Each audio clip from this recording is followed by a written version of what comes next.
ચાલો વિદ્યાર્થી મિત્રો, વેરી વેરી ગુડ મોર્નિંગ.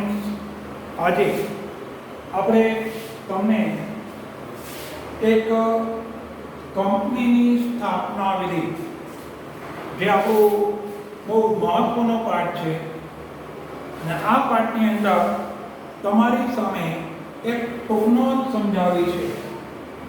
મિત્રો, લઘુત્તમ વર્ણો પહેલા તો આપણે એ ખ્યાલ હોવો જોઈએ કે લઘુત્તમ વર્ણો એટલે શું. લઘુત્તમ વર્ણો અર્થ એવો છે કે લઘુ એટલે ઓછું અને વર્ણો એટલે રંગ. કંપનીને જોઈતી ઓછામાં ઓછી રકમ, જેને આપણે લઘુત્તમ વર્ણ કહી શકાય ખરા. વિદ્યાર્થી મિત્રો, લઘુત્તમ વર્ણની આ જોગવાઈ છે કે કેવી કંપનીઓને લાગુ પડે કે જે કંપની જાહેર કંપની હોય, શેર મૂડીથી મર્યાદિત જવાબદારી વાળી હોય. યાદ રાખજો, આ માત્ર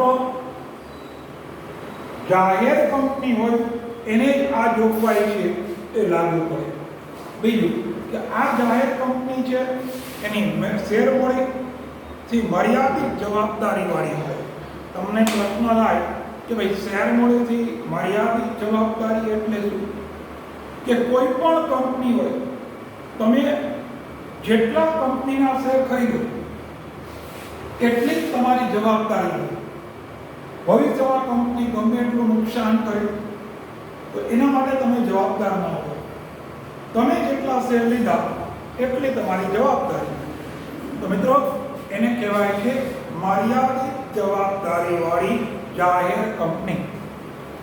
આપણા ભારતની અંદર મોટાભાગની કંપનીઓ છે એ આવી મર્યાદિત જવાબદારી વાળી જાહેર કંપની છે. તો મિત્રો, લઘુત્તમ વર્ણનો આ જોગવાઈ છે, એનો અર્થ પહેલા બરાબર જોઈ લો. કંપની, જાહેર કંપની શરૂ કરવા માટે જોઈતી ઓછામાં ઓછી રકમ. આ રકમ એટલે કે લઘુત્તમ વર્ણો. વિદ્યાર્થી મિત્રો, ખાસ ધ્યાન આપજો કે આ જોગવાઈ લાગુ કરવા પાછળનું મહત્વનું કારણ શું છે. આ જોગવાઈ દાખલ કરવા પાછળનું કારણ એ છે કે જાહેર કંપની છે મિત્રો, એની અંદર પૈસા કોણ ઇન્વેસ્ટ કરે છે? સમાજના લોકો. તો સમાજના લોકોના પૈસાનું રક્ષણ કરવું એ કંપનીની ફરજ બને છે. જાહેર કંપનીની અંદર સમાજના લોકો છે એ પૈસા શેર અથવા ડિબેન્ચરમાં રોકે. લોકોના પૈસાની સલામતી રહે, એને નિયમિત રીતે વળતર મળે. આ જોવા માટે સરકારે કંપની ધારાની અંદર આ જોગવાઈ છે એને દાખલ કરે છે કે ગમે તેવી ચેન ચાલુ કંપની હોય, લોકોને છેતરપિંડી કરેલી કંપની હોય, તો આવી કંપની આગળના સ્ટેપમાં જઈ ન શકે, અહીંથી એ અટકી જાય. એટલે લઘુત્તમ વર્ણની જોગવાઈ કંપની માટે રાખવામાં આવી. સામાન્ય રીતે એમ કહેવાય છે કે કોઈ પણ કંપનીની કુલ મૂડી હોય એના 25% રકમ લઘુત્તમ વર્ણની રકમ તરીકે નક્કી કરવામાં આવે છે. બરાબર ધ્યાન આપો. કંપનીની કુલ મૂડી છે, કુલ મૂડી પર 25%, કુલ મૂડીના 25% જેટલી રકમ લઘુત્તમ વર્ણ તરીકે નક્કી કરવામાં આવે. તો મિત્રો, લઘુત્તમ વર્ણની આપની વ્યાખ્યા: કંપની શરૂ કરવા માટે જોઈતી ઓછામાં ઓછી રકમ, જેને આપણે લઘુત્તમ વર્ણ તરીકે ઓળખી શકાય. જો આ લઘુત્તમ વર્ણની રકમ એકત્રિત ન થાય તો કંપની છે એનું અકાળે અવસાન થઈ જાય, કંપની બંધ થઈ જાય, કંપનીને શરૂ કરી શકાતી નથી. હવે એના માટેનો સમયગાળો કેટલો હોય? વિદ્યાર્થી મિત્રો, કંપની છે એ પોતાના નાણાં, પોતાના પૈસા મૂડી એની જરૂરિયાતને પૂર્ણ કરવા માટે સમાજના લોકોને શેર અથવા તો ડિબેન્ચર ખરીદવાનું આમંત્રણ આપે. આપણે આગળના પાઠમાં આવશે કે શેર એટલે શું, ડિબેન્ચર એટલે શું. અત્યારે તમને ખાલી કહું, શેર શબ્દનો અર્થ એવો કે શેર એટલે કંપનીનું માલિકી હક દર્શાવતો દસ્તાવેજ કે જેને આપણે શેર કહેવાય. અને ડિબેન્ચર એટલે ઉછીની મૂડી દર્શાવતો દસ્તાવેજ. ડિબેન્ચર છે એમાં ઉછીની મૂડી હોય, શેર હોય એમાં માલિકીની મૂડી હોય. તો મિત્રો, કંપની પોતાના નાણાં મેળવવા માટે શેર અથવા તો ડિબેન્ચર છે એ બહાર પાડે. તો શેર કે ડિબેન્ચર બહાર પાડી તમે તમારા નાણાં એકત્રિત કરો છો. તો આ શેર કે ડિબેન્ચર બહાર પાડવા માટે સમાજના લોકોને ખબર કેમ પડે કે ભાઈ ફલાણી કંપનીના શેર બહાર પાડ્યા, ડિબેન્ચર બહાર પાડ્યા? તો કંપની હોય એને વર્તમાન પત્રમાં કે સામાયિકોમાં જાહેરાત આપે કે એ જાહેરાતને આપણે અહીંયા વિજ્ઞાપન પત્ર તરીકે ઓળખવામાં આવે. તો મિત્રો, વિજ્ઞાપન પત્ર એટલે કંપનીના શેર કે ડિબેન્ચરને ખરીદવા માટે સમાજના લોકોને આપવામાં આવતું લેખિત આમંત્રણ, પરિપત્ર, પુસ્તિકા, તમે જે નામ આપો. તો વિજ્ઞાપન પત્ર દ્વારા કંપનીના શેર ખરીદવાનું સમાજના લોકોને આમંત્રણ આપવામાં આવે. સમાજના લોકો આ વિજ્ઞાપન પત્ર છે, જાહેરાત છે, એનો અભ્યાસ કરે. જાહેરાતનો અભ્યાસ કરીને નક્કી કરે કે કંપનીના શેર ખરીદવા કે ના ખરીદવા, ડિબેન્ચરમાં રોકાણ કરવું કે ના કરવું. તો મિત્રો, વિજ્ઞાપન પત્ર છે એ તમે બહાર પાડો. જે દિવસે કંપની વિજ્ઞાપન પત્ર બહાર પાડે, છાપામાં જાહેરાત આપે, તો એ દિવસથી શરૂ કરી 120 દિવસની અંદર લઘુત્તમ ભરણાની રકમ છે એ ભરાઈ જવી જોઈએ. બરાબર નિયમ આનો યાદ રાખજો. જે દિવસે વિજ્ઞાપન પત્ર બહાર પાડો એ દિવસથી શરૂ કરી 120 દિવસની અંદર આ રકમ છે એ ભરપાઈ થઈ જવી જોઈએ. 120 દિવસમાં જો આ રકમ ભરપાઈ ન થાય તો શું કરવું? જો ભરાઈ જાય તો કંપનીએ આગળ વધવાનું છે. જો રકમ ન ભરાય તો કંપનીએ એ પછીના 10 દિવસની અંદર જે લોકોએ કંપનીને પૈસા આપેલા હોય એ લોકોને તેના પૈસા પરત કરી દેવાના. બરાબર ધ્યાન આપજો કે જે લોકોએ કંપનીમાં પૈસા આપ્યા છે એ લોકોને 120 દિવસ પછીના 10 દિવસની અંદર એના નાણાં પરત કરી દેવા. કંપની શરૂ થશે નહીં. કંપનીનો અકાળે અવસાન થઈ ગયું, બંધ થઈ ગયું. તો 10 દિવસની અંદર કંપનીના સંચાલકોએ એ બધા જ શેર હોલ્ડરને એના નાણાં પરત કરી દેવા. માની લો કે 10 દિવસ પછી જેટલો સમય સંચાલકો નાણાં મોડા પરત કરે અથવા પરત જ ન કરે તો એના પર એ દિવસથી શરૂ કરી વાર્ષિક 6% લેખે એને શેર હોલ્ડરને વ્યાજ ચૂકવવું પડે. મિત્રો, આ જોગવાઈ થોડી યાદ રાખવી થોડું અટપટી છે. અહીંયા આપણે બીજી રીતે પણ એને કહી શકું. પહેલાં હું સિમ્પલ રીત તમને આપું છું.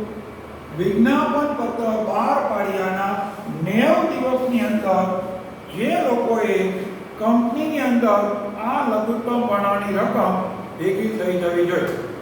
તમે વિજ્ઞાપન પત્ર બહાર પાડો એના 120 દિવસ રહે, 120 દિવસમાં આ રકમ ભરાઈ જવી જોઈએ. જો 120 દિવસમાં રકમ ન ભરાય તો એ પછીના 10 દિવસની અંદર જે લોકોએ કંપનીને પૈસા આપેલા હોય એ લોકોને એના પૈસા પરત કરી દેવાના. 10 દિવસ કરતાં તમે જેટલા મોડા નાણાં પરત કરો તો એના ઉપર સંચાલકોને વાર્ષિક 6% જેટલે વ્યાજ ચૂકવવું પડે. આ એનો નિયમ છે. હવે જો સંચાલકો આ જોગવાઈને ફોલોઅપ ના કરે, સંચાલકો ન માને, સંચાલકોને ગણકારે નહીં, તો કંપનીના સંચાલકને સામે આના માટે કાયદેસર ફોજદારી પગલાં લેવાય. સંચાલકોને 6 મહિનાથી શરૂ કરી 3 વર્ષ સુધી જેલની સજા થઈ શકે. તો વિદ્યાર્થી મિત્રો, લઘુત્તમ ભરણો એ ખૂબ મહત્વની બાબત છે. લઘુત્તમ ભરણાની બાબત એવી છે કે જે કંપનીની શરૂઆત થાય એ પહેલા જ એનું બંધ થઈ જાય. તો મિત્રો, આ મહત્વની બાબત છે. તો આ તો આપણા સંચાલકો છે મિત્રો, એના માટે તો મુશ્કેલી થાય. કારણ કે માંડ કેટલી બધી મહેનત કરી, શારીરિક, માનસિક, આર્થિક મહેનત કરી અને કંપની માટેની પ્રોસેસિંગ કરી હોય, તૈયારી કરી હોય, પૈસાનું રોકાણ કર્યું હોય, બધા કાર્યો કર્યા હોય. જો આ રકમ ભેગી ન થાય તો કંપની બંધ થઈ જાય. તો હવે સંચાલકો છે મિત્રો એ બુદ્ધિશાળી છે, એ પોતે વેપારી વર્ગ છે. તો એ પોતે શું કરે કે આ સરકારે નિયમ બનાવ્યો લઘુત્તમ ભરણાનો, એમાંથી બચવા માટે પોતે આપણા સમાજની અંદર અમુક એવા વ્યક્તિ હોય, સંસ્થા હોય કે પેઢી હોય કે જે જોખમ ઉઠાવીને, જોખમ લઈને પૈસા કમાવા ઈચ્છે. તો સંચાલકો આવા વ્યક્તિ, સંસ્થા કે પેઢી સાથે એક પ્રકારે લેખિત કરાર કરે. આ લેખિત કરારને બાંયધરી કરાર કહેવાય, અંડર રાઇટિંગ કરાર. શબ્દ યાદ રાખજો, બાંયધરી કરાર અથવા તો અંડર રાઇટિંગ કરાર. આ કરારની શરત શું હોય છે? આ કરારની શરત એ છે કે જો લઘુત્તમ ભરણાની રકમ નિયમ મુજબ 120 દિવસમાં એકત્રિત ન થાય તો જેટલી રકમના ઘટે, જેટલી રકમના શેર ઓછા ખરીદાય એટલી રકમના શેર આવા દલાલોએ ખરીદી લેવાના. બરાબર સમજો? બાંયધરી દલાલો છે ખાતરી આપે કે ભાઈ તમારે જે પૈસા ઘટશે લઘુત્તમ ભરણામાં, એ લઘુત્તમ ભરણાની ઘટતી રકમના શેર અમે લઈ લેશું. જો પૂરેપૂરી રકમ ભરાઈ જાય તો આવા દલાલોએ કાંઈ કાર્ય નહીં કરવાનું, એને જોખમ લીધું. અને જો રકમ ઓછી થાય, પૈસા ઘટે, તો આવા દલાલોએ બાકીની રકમના શેર, ઘટતી રકમના શેર પોતે ખરીદી અને કંપનીને લઘુત્તમ ભરણાની રકમ પૂરી કરી દેવી. તો મિત્રો, આવા દલાલો પોતે જોખમ લે છે, ઘટતી રકમના શેર ખરીદવાનું વચન આપે છે, એની ખાતરી આપે.